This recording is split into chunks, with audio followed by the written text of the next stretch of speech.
মিয়া নুরুদ্দিন অপু ভাইয়ের নির্দেশে শরীয়তপুর জেলা বিএনপি অঙ্গ সংগঠনের হাজার হাজার লোকের এক বর্ণাঢ্য র্যালি অনুষ্ঠিত হয়েছে। আজকে এই র্যালি থেকে আমরা বাংলাদেশের সাধারণ জনগণকে বার্তা দিতে চাই, আগামী ফেব্রুয়ারি মাসে বাংলাদেশের অন্তর্বর্তীকালীন সরকার যে নির্বাচনের রোডম্যাপ ঘোষণা করা হয়েছে, এই রোডম্যাপ ঘোষণার মধ্য দিয়ে সারা বাংলাদেশ নির্বাচনমুখী শুরু হয়ে গিয়েছে।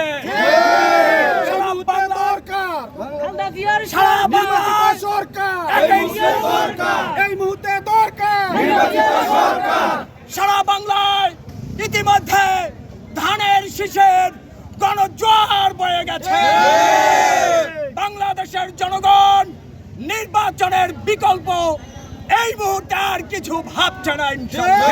এই প্রতিষ্ঠা বার্ষিকীতে আমাদের কেন্দ্রীয়ভাবে নির্দেশ আছে 2024 সালে 5ই আগস্টের আগে যারা আওয়ামী লীগের সাথে আঘাত করেছে, যারা জমি দখল করেছে, চাঁদাবাজি করেছে, টেন্ডারবাজি করেছে, এদের সকলকে দলে না নিয়ে বিএনপি একটি সুষ্ঠু শৃঙ্খলাবদ্ধ দল, সে দল সুসংগঠিত করতে, তাই আজ আমরা এই 47তম প্রতিষ্ঠা বার্ষিকীতে তারেক রহমানের নির্দেশে, চেয়ারপারসন বেগম খালেদা জিয়ার নির্দেশে, আমাদের শরীয়তপুর জেলা আমাদের নেতা মিয়া নুরুদ্দিন অপু ভাইয়ের নির্দেশে, কেন্দ্রীয় কমিটি থেকে নির্বাহী কমিটির সদস্য ঝিন্টু ভাই, বাংলাদেশ কেন্দ্রীয় কমিটির সহসভাপতি কৃষক দলের ফয়সাল ভাই, আমাদের সাবেক নেতা যার হাত ধরে আমরা রাজনীতি শিখেছি, সেই সাবেক সভাপতি অ্যাডভোকেট জামাল শরীফ হিরু ভাইয়ের সঙ্গিনী, আর আমাদের হাজার হাজার ছাত্রদল, যুবদল, স্বেচ্ছাসেবক দল,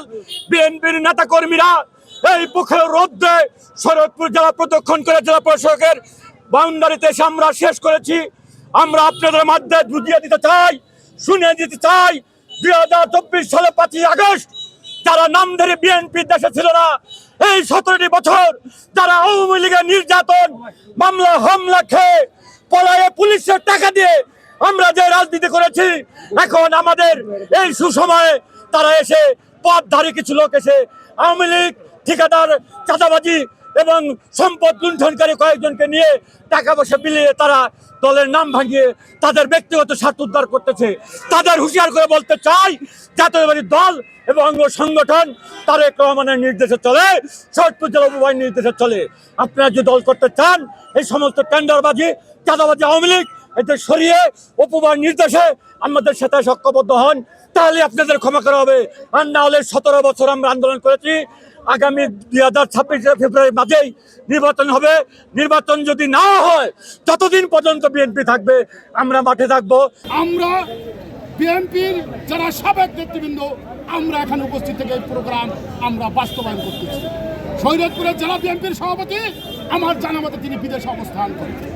এমনিভাবে একটা জেলা চলতে পারে না, আন্দোলনের সংগ্রামের সময় তারা ছিল না।